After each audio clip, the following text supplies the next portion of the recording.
یہ میرے رسولullah کا مذہب ہے۔ اگر تمہیں شوق ہے دین سیکھنے سکھانے کا، یکم رمضان کو توبہ کرو اور کہو کہ ہم ٹی وی پہ بیٹھ کے حدیثیں سنائیں گے تو سارا سال سنائیں گے، اور جس زبان سے حدیث نکلے گی پھر اس سے کبھی گندا گانا نہیں نکلے گا، پھر کبھی ناچ گانا نہیں ہوگا۔ یہ کون سا مذہب ہے جو بیویاں سکھا رہی ہیں؟ یہ کون سا دین ہے جو عورتیں سکھا رہی ہیں؟ میرے رسول پاک صلی اللہ تعالیٰ علیہ وآلہ وسلم کا وہ مذہب ہے کہ میرے اعلیٰ حضرت فاضل بریلوی رحمت اللہ علیہ نے فرمایا، مرد کے لیے جائز نہیں کہ وہ عورت کی زبان سے میلاد بھی سنے، نعت بھی سنے۔ مرد کے لیے جائز نہیں، مرد کو مرد سکھائے گا، عورت سکھائے گی تو عورتوں کو سکھائے گی۔ بے شک آپ سویرے فتویٰ دیجئے کہ چھوٹی سی مسجد میں بیٹھ کے، چھوٹے سے کونے میں بیٹھ کے چھوٹا سا مولوی، اور وہاں تو اتنے بڑے مفتی ٹی وی پہ بیٹھے ہوئے ہیں، وہ غلط ہے تو صحیح ہے کیسے ہو گئے؟ سنو، میرے نبی پاک علیہ الصلوۃ والسلام کے مذہب کا حسن یہ ہے کہ اسلام کہتا ہے ایک نظر بی بی کو دیکھا کسی نے غلطی سے تو معافی ہو جائے گی، دوسری نظر شہوت سے دیکھا تو حرام ہے اس کے لیے، وہ پاکستان کا مولوی ہو یا سعودی عرب کا شاہ ہو، کسی کے لیے عورتوں کے بیچ پھرنا اٹھنا بیٹھنا جائز ہے۔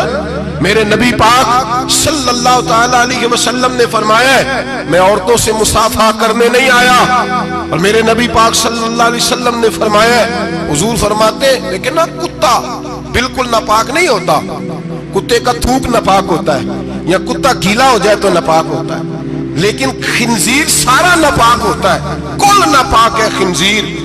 نبی پاک نے فرمایا خنزیر بھی ہو اور گند میں لتھڑا ہوا بھی ہو، پیشاب میں لتھڑا ہوا ہو، گوبر میں لتھڑا ہوا ہو، پخانے اور فضلے میں لتھڑا ہوا خنزیر ہو، اس کا جسم تیرے ساتھ ٹکرا جائے تو اتنا برا نہیں جتنا غیر محرم عورت کا وجود تیرے ساتھ ٹکرا جائے تو برا ہے۔ اس حد تک میرے نبی پاک صلی اللہ علیہ وسلم اور گنبد کے معاملے میں فتویٰ دینے والے، یا رسول اللہ کہنے پر کفر کا فتویٰ دینے والے اور بڑی بڑی باتیں کرنے والے خاموش کیوں ہو گئے؟ یا ایھا الذین آمنوا لا تتخذوا اليہود والنصارى اولیاء، رب فرماتا ہے یہودیوں اور عیسائیوں کو دوست نہ بناؤ، یہ تمہارے دوست ہو سکتے، یہ تمہارے سجن ہو سکتے؟ جب عرش کا مالک کہہ رہا ہے سجن نہیں ہو سکتے تو دوستی کی بات کیسے بڑھا رہا ہے؟ یا رسول اللہ ہمارے سجن کون ہو سکتے ہیں؟ فرمایا تمہارا دوست وہ ہو سکتا ہے جو محمد عربی کا غلامی کرنے والا ہو، جو رسول اللہ کی نوکری کرنا ہو دوست ہوگا۔ دوسرا دوست ہو سکتا؟ کوئی ایکٹر مذہب نہیں سکھائے گا، کوئی گویہ مذہب نہیں سکھائے گا۔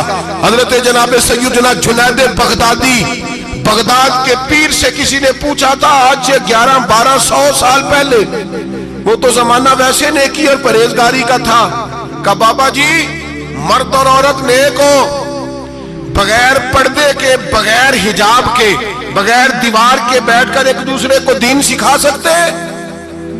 حضرت صاحب بتائیے، مرد اور عورت نیک ہو تو بغیر پردے اور حجاب کے ایک دوسرے کو دین سکھا سکتے ہیں؟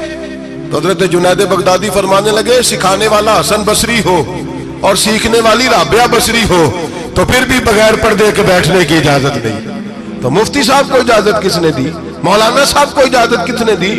بڑا وہ نہیں ہوتا جو ٹی وی پہ زیادہ آتا ہے، بڑا وہ ہوتا ہے جو رسول اللہ کے دین پہ عمل زیادہ کرتا ہے۔ حضرت عبداللہ ابن مسعود رضی اللہ تعالیٰ عنہ فرماتے زیادہ باتیں کرنے والا عالم نہیں ہوتا۔ حضور پھر عالم کون ہوتا ہے؟ فرمایا پڑھو قرآن، انما یخشی اللہ من عبادہ العلماء، فرمایا بڑا عالم وہ ہوتا ہے جو اللہ سے زیادہ ڈرتا ہے، اس لیے کہ رب فرماتا ہے میرے بندوں میں سے جو عالم وہ ہیں جو اللہ سے زیادہ ڈرتے ہیں، خوف رکھتے ہیں۔ تو میرے بھائی رمضان المبارک میں بچنا ہے، پرہیز کا وقت ہے، تو کوئی شخص بھی کوئی شو نہ دیکھے، میری منت ہے آپ حضرات، کوئی شو نہ دیکھے۔